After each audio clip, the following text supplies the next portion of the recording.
এমনিতে হাতের মুঠোয় থাকা সহজ ম্যাচ হেরেছে ফরচুন বরিশাল। চোট পেয়ে মাঠের বাইরে যেতে হয় অধিনায়ক তামিমকে। ডাক আউট থেকেই দেখেছেন শেষ ওভারের দলের অসহায় পরিস্থিতি। ম্যাচ শেষে তাকে মেজাজ হারাতেও দেখা যায়। সংবাদ সম্মেলনে এসে দুই দলের প্রতিনিধি অবশ্য বোঝানোর চেষ্টা করেছেন ব্যাপারটা সিরিয়াস কিছু না। তবে টিভি স্ক্রিনে ম্যাচ শেষে যারা চোখ রেখেছিলেন তারা দেখেছেন কতটা আক্রমণাত্মক ছিলেন তামিম।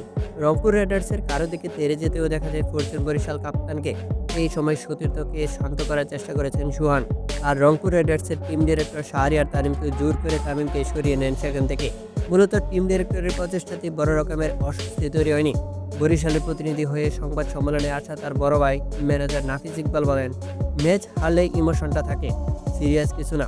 যার অবিশ্বাস্য ব্যাটিংয়ে রংপুর শেষ ওভারে ২৬ রানও তাড়া করে জিতেছেন সেই সুহান অবশ্য বলেছেন তার দেখার সুযোগ হয়নি ঘটনাটি। সুহান বলেন, আমি এটা কাছ থেকে দেখিনি, যাওয়ার পর বুঝতে পারবো, কিন্তু কিছু একটা হয়েছে। বরিশালের দেওয়া ১৯৮ রানের লক্ষ্য তারাই নেমে রংপুরের শেষ ওভারে প্রয়োজন পড়ে ২৬ রান।